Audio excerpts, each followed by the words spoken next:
Hello, welcome to another SonicLAB. We're going twos up on this one because I've got Gaz Williams here. Hello. And we're looking at the Ventris dual reverb from Source Audio, which is sourceaudio.net, because there's a Source Audio distributor. Anyway, they make a lot of pedals. The thing that's very interesting about this, it's a very small pedal, but it's very powerful. Yeah. As you can see here, just a tiny little thing. So, Gaz, you've been living with it for a while. So, what can you start us off with? Well, I think, this dual reverb is a really kind of crucial part of it. There is two essentially entirely separate reverbs in here, and what's really neat about it is you can run them in series or parallel. Right. You can also there's a whole Reminds me of that old TC, was it M2000 pedal, which was really expensive, but it gave you two sort of independent effects. Yeah. Similar sort of concept. Yeah, and they are entirely independent, and there's a little toggle switch here, A plus B and B, and we'll come to that more in a minute. But I think one of the things that's super impressive about this pedal is that you can pretty much configure it however you want. So like at the moment we've got a mono input coming in, run into a stereo output, but if we wanted to, we could use those two separate things. As we could have two mono engines. We could have two mono engines running simultaneously. We could use one where we've got two inputs coming in and summing into just like a mono out, single out. Or two inputs and then just a stereo blender. Yeah. Okay. So right. I mean, there is an editor, and we'll look at the editor in a moment. And the editor is quite important because it does let you get to a lot more stuff than the pedal itself. Okay, well, I did do a Fun Friday thing with this, and it was very ambient, which is you can't but help because. Are we going to make a noise? So this is a super ambient patch. So play something. Okay, I don't know what's going to happen now. Yeah.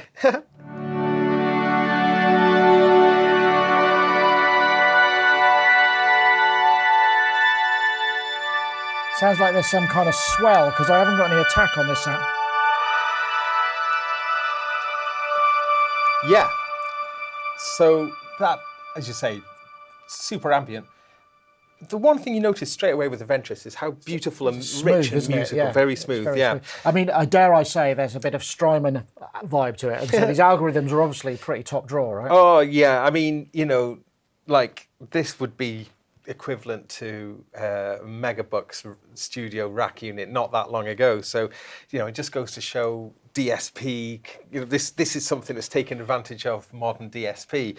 So in that example we're just listening to then, we had like a swell reverb and a shimmer reverb, and I'd set it so they were running sort of in one into another. Right. Yeah, exactly. So having the swell first, so the swell essentially puts in fact we can listen. This is just the swell now. Yeah, just the swell. It puts like an envelope on the front. Right. Are we listening to purely wet then? Well, yeah, I've made it really wet. Right, so otherwise we'd be getting... So if you turn it up, that's what's going in. Yeah. So pretty boring sound. Yeah, the sound in. Yeah. Before? Yeah. And then after. Yeah, okay, so that's the swell part. Yeah, the swell part, and then we got the shimmer afterwards, which shimmer puts that sort of pitch shifted. So it's going octaves up. So then when you combine them, the two together, and running in series, it's taking away the front of the notes. Yeah. Still hearing the front of this one. So right, sorry, I think let's take that out there. Sorry, there we go. Probably take it and make this one really super wet now. Yeah. So you can edit the individual engines separately, but you have to switch modes, so you do get a bit of a break. Yeah. I mean, is that just for front panel? Because there's loads of MIDI capabilities. Yeah. You can access those separately via MIDI if that's what you want. Yes, and again, that's another thing that's going to come to that. But MIDI in, MIDI through. And the MIDI implementation on this pedal is absolutely brilliant. Every function of both engines. Sort of Eventide-like, I suppose. You could get the same sort of level of access. Every parameter, including parameters which are not on the front panel, of both reverb engines are available over MIDI, and also including what the foot switches do.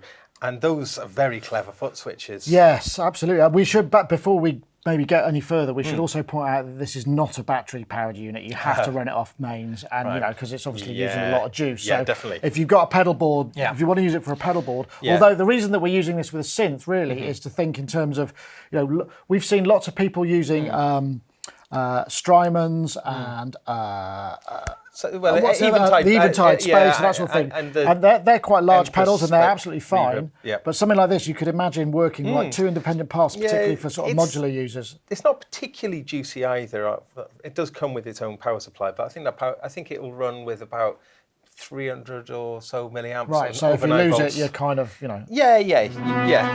Sorry, I must stop that. It's getting very addictive. Yeah, well, I reckon what we should do though is, like with any reverb, if we were just to start, I'm just going to take it to just like a basic room sound. Now, okay, let me see if I can find I'll find a sound that maybe is. So we've got quite a lot of pre-delay on that. Yeah, let's take the pre-delay out. So it's quite smooth. What's this one called? This is just a room, and we're just running on one single engine here. And we got a very long delay on it. Yeah, a long time on it. Yeah, relative for a room especially. What there is on the front panel of controls, so we've got time, which is controlling reverb time. We've got the pre-delay control, and we've got a dedicated treble knob, so we can sort of, you know, dull it down. Then, control 1 and control 2 are sort of dependent on whatever patch you've got going on. Let's shorten that down a bit. I mean, it sounds very smooth. I mean, room's going to be a bit ringy anyway, just by the nature. Yeah, it sounds quite smooth, doesn't it? Yeah, it's lovely. I found that using it with a guitar with a cabinet, an impulse of a cabinet before it, and using the room, I was getting some really realistic, you know, kind of room sounds. Right. Which again, as I say, I was using this more. Yeah, I mean, it's funny, isn't it? We're looking at a reverb pedal that's massive and ambient. Yeah. An added bonus is it also does realistic. Yeah. But it's worth mentioning that because you know it's a super versatile pedal. Now, as I say, there's a control 1 and a control 2. And those will be different depending what you know. Like for your more standard ones, control 1 will be just like a bass roll off, and then control 2. Well, when we look at the editor, we'll see, because those you can also define on a per patch basis what they do. So it's a sort of polysynth kind of vibe.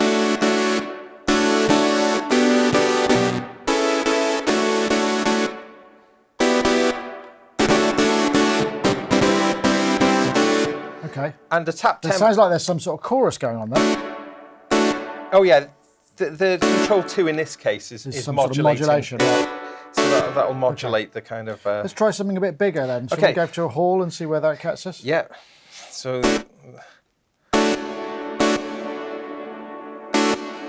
Bit shorter, perhaps. I mean, it's very easy. To go into ambient 11, isn't it? Because it's.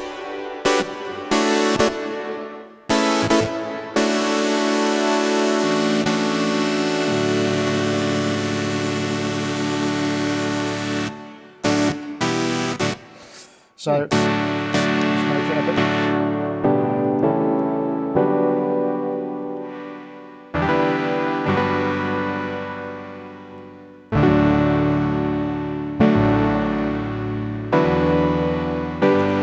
It seems. Yeah, it just feels nice, doesn't it? I mean, it does. It starts to come alive when you start to get it into the bigger settings, doesn't it? Absolutely. I mean, I'm sort of resisting going there straight away, but. So from the hall we can go one up now, right, to the enormo dome, which is again, you know, which totally getting into the ambient territory now.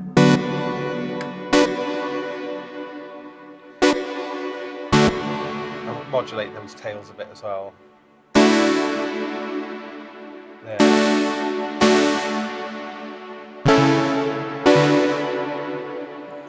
That's beautiful, isn't it? It is nice.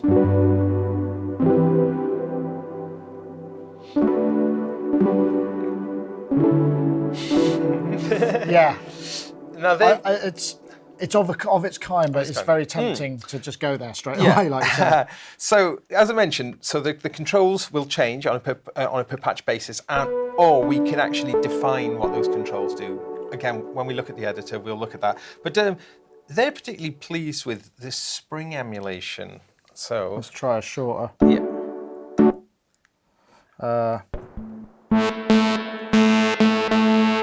Let's make it quite wet. The mix control, I should mention, there might be a tendency to think that at 12 o'clock that the mix is 50%. Right, but no, you need to be much more like 3 o'clock to get to 50%. Let's see if I can get arpeggiator going.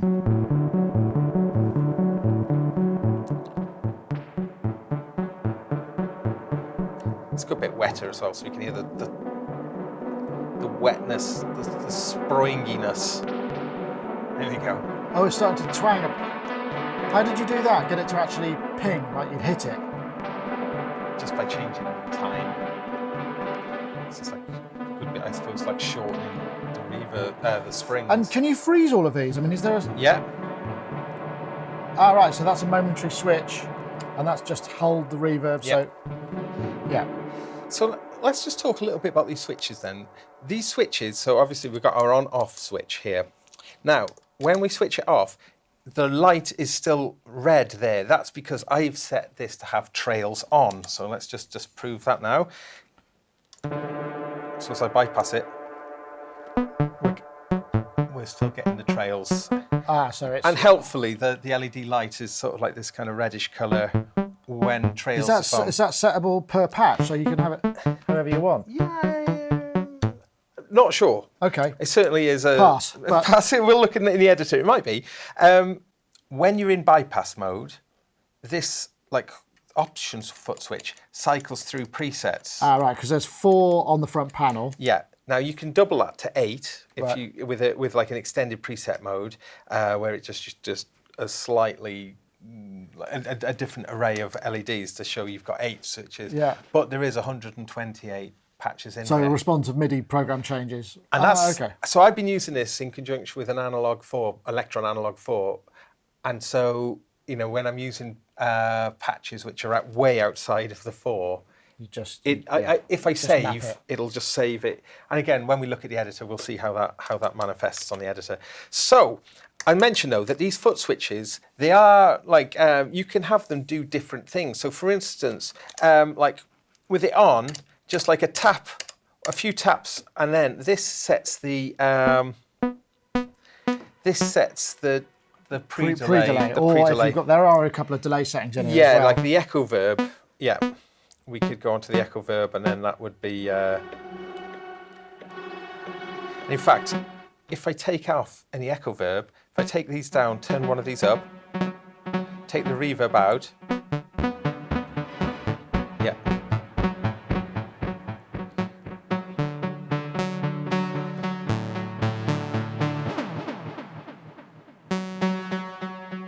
So you can do echoes that can bring that was me, not you. And then, add the bring reverb. Yeah. So That's in a single engine as well. yeah. So if we go to our double engines now. That just those 2 knobs affect the level of each engine, don't they? Level of engine 1, level of engine 2, and then the analog pass through. So that I know is important, especially to guitarists, that your analog signal doesn't get digitized; it just mixes in at the output there. I'm off. He's off.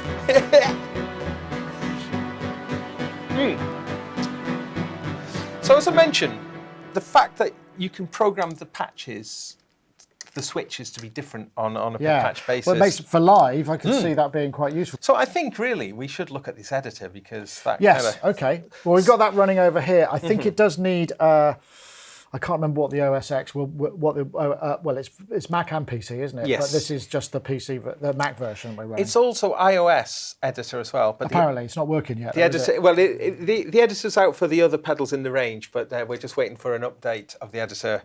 So, not the prettiest editor, but and I need to scroll down to be able to see all of the parameters. But we can see in green is the the engine A, and then below that in blue is the engine B, and then below that in orange are the controls within the dual mode setting. So that means if you're in A and B mode on the pedal, then exactly that's what does what, right? And that's pretty cool because it means that we can set the switches to do different things depending which of those engines we're actually in. Well, I had when I did the Fun Friday thing, I had a reverb on engine A, and when I toggled freeze, so I'd freeze, and then when the reverb was frozen, I was then just having the effects on engine B to play over the top of it. So that's the sort of right. Cool. So let's just sort of like emulate that a little bit. So we would look here. We would look at and here we can see the control knob assigned. Control 1 is bass, but there all the parameters are available. And also you've got actually more.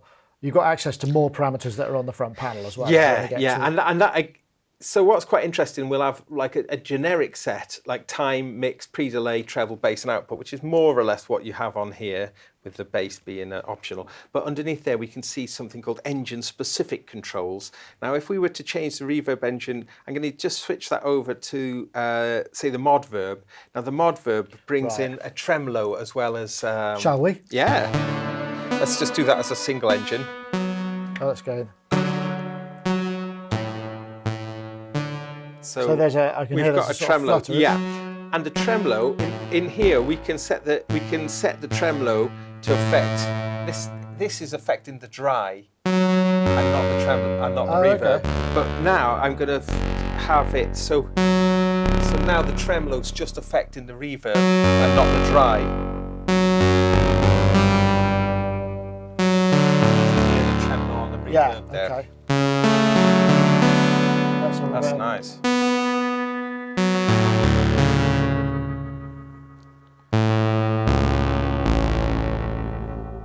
Oh, it's interesting, isn't it? Again, how musical.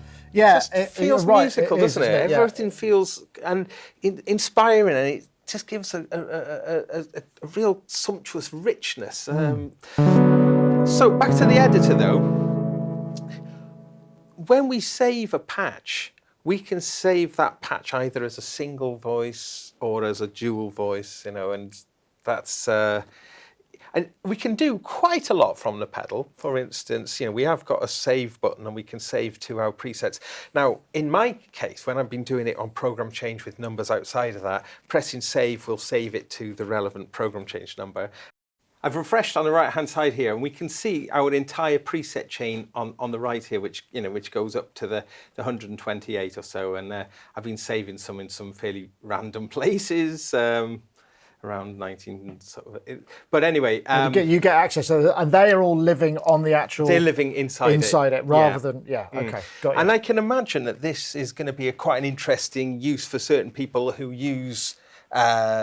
Keyboards, for instance, program change, the program change, so it might work really nicely with the mini log, for instance. And also if you've got a digital mixer and you want maybe external effects, because this can work in send and return mode, obviously, however you want it. So call it up, changes everything. Yeah, and in fact, speaking of which, looking back on the editor here, for instance, with MIDI recall. Oh, I see. So the recall could be the entire effects could be off when you start. Right, I see. Yeah. Which is useful because you might flip to the song and it's the chorus that has the yodeling section that requires that mountainous reverb. Right. Yeah. You know the song I'm talking about. Yeah, I know that one. We're going to play it later. Right? Next, though, the Imp Output Routing. Now, this is really cool because it's set to auto detect, which is the default. So if you plug in mono, it'll mono in, stereo out. If you plug in 2, it'll default to stereo in, stereo out. But you can have independent A and B input. So we can see that mono in, mono out, dry output 2. So we can have it as a mono and tap in a dry signal out, which is handy. Stereo in and wet sum to mono. Right. They've obviously thought about this quite a lot. I mean, a lot of their other pedals are kind of guitar-based, aren't they? But this is one, I mean, they got in touch with us because they said lots of people say this sounds great on a synth. Oh, it does. And it sort of does. I mean, imagine on a guitar if you're doing that beautiful stuff. Oh, it's lovely with guitar. This could work with that as well. Yeah. While we're on the subject presets, because we've heard a few, can we hear some more really, let's get some more. Yeah, so there's one here called ones. Offspring. And we're not entirely sure what it is, but it does some quite weird stuff. Creates a tap delay and a mod. Yeah.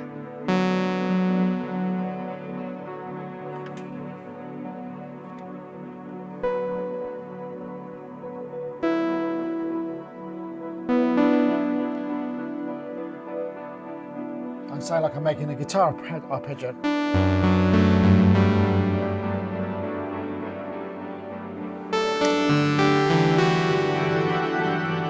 Oh my.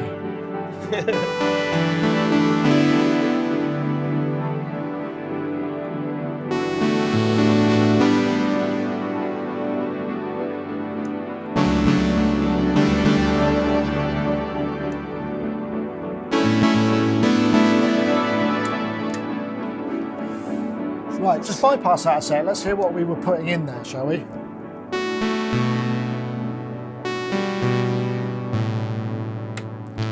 So basically, it's a triangle.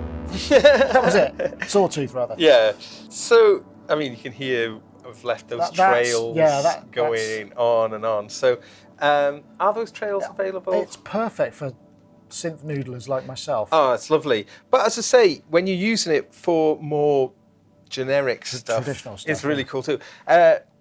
Reverse, which is really cool. Some reverse sounds nice on the pads that are closed down. Like,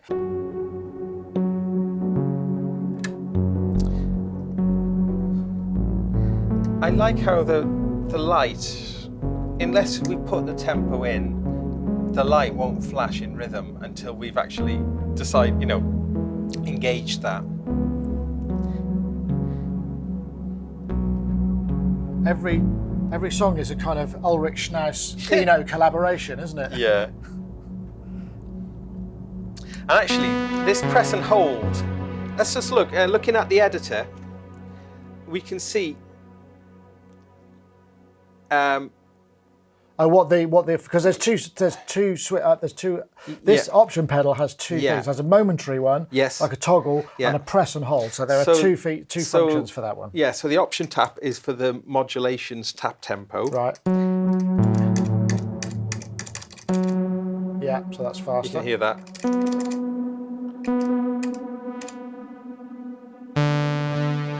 Yeah. Yeah. And then in this case. Option hold is it's like shimmer hold, isn't it? Yeah.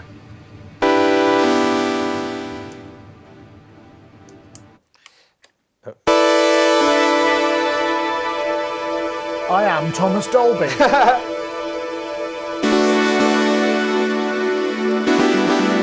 But if we look in the options, though, got to get a fourth one. Right. There are the options that it gives you are. Legion, pitch and drop, shimmer, pitch and drop. Right, hold other engine. So, I mean, the thing that is, you could easily set up a patch in here whereby, like I did in the Fun Friday thing, I just set it up so that when I hit the foot switch, it would toggle the hold on. So I could then have a bed that I could play on top of, and then you can switch it off and it tails away naturally. Nice. You could build another one up very, very quickly. So it's really...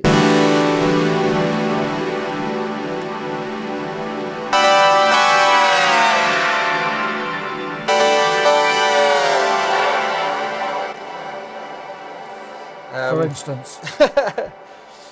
Yeah, I mean, once you get your head around it and you've set the patch up how you want with the editor, which admittedly is a bit funky and a bit ugly, be great if they get an iOS one or an Android or any of those things together. That would be very useful. Well, it's imminent.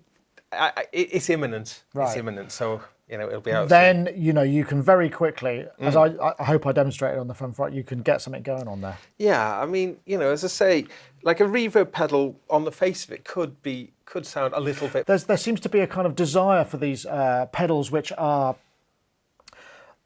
create these massive ambient textures. Effects are so much part of a sound these days that, synthesizers with that sort of capability in them really sort of come alive. So this is almost like the effects section your synth doesn't have. Yeah. And it's quite frustrating. A lot of synths, they might just have something very basic. Reverb amount. And it doesn't get extreme. With this, you can get very extreme and very sort of overwashed. And if that's what you want, then that's not a bad place to start, really, is it? When you're running it in stereo, it really does give a very broad, deep sort of stereo we should be able image. There's a lot of that going on in here. But there is like lo-fi mode. And this is quite cool, actually. If you hold something.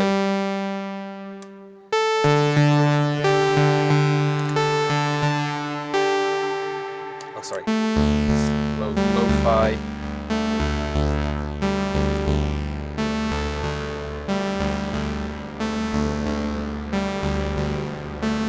This is build up. So it says it's like a pre-delay build.